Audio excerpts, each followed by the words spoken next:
teman-teman Kristen nggak pakai kata Allah, memang seberapa berdampak gitu? Misalnya diganti jadi theos gitu kan? Ya agamanya jadi nggak berkembang, nggak bisa nginjilin umat Islam. Betul. Karena kenapa? Betul. Kan Tuhannya beda gitu loh. Yang satu Allah, yang satu theos. Dan saya waktu itu sempat berdiskusi dengan kawan kajian tekstual saya, walaupun Kristen ya, pasti Bro Julius kenal lah, namanya Romo Aldo ya, pasti kenal. Nah, sama Mas Aldo, saya sering ngomong, Mas Aldo, kenapa sih Kristen itu kok sering banget melakukan inkulturasi dan sinkretisme?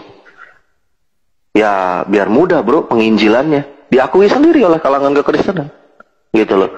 Dan kenapa kok yang dicatut kata Allah? Ya karena yang mayoritas Islam dan menyembah Allah Subhanahu wa taala.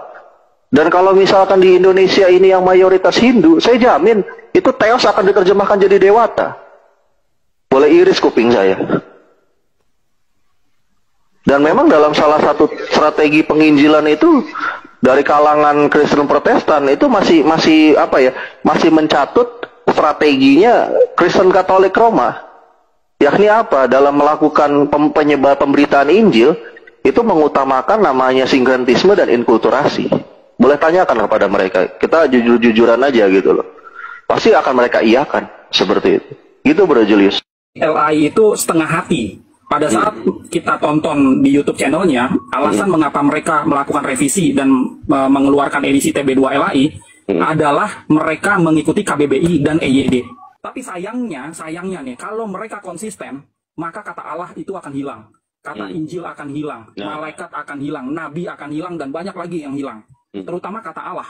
Nah, kalau kata Allah ini betul-betul hilang, yang shock adalah konsumen mereka.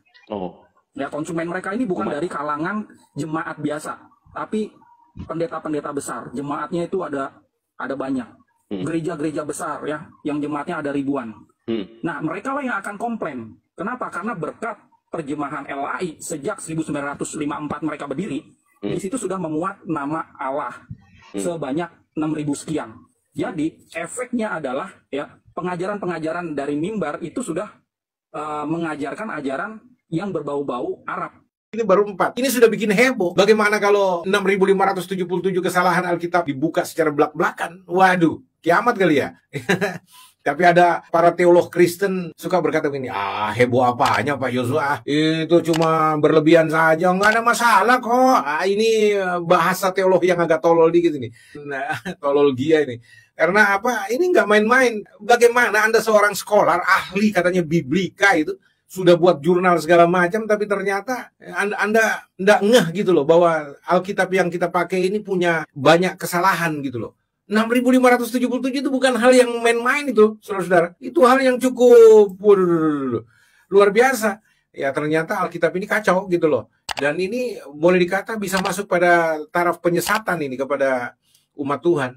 Ya, yang cilakanya kasihan teman-teman pendeta yang tulus-tulus mau menyampaikan firman Tuhan, tapi ternyata ada sebagian tertentu yang bukan firman Tuhan ternyata karena saya nggak percaya. Orang Kristen kan begitu, betul kan?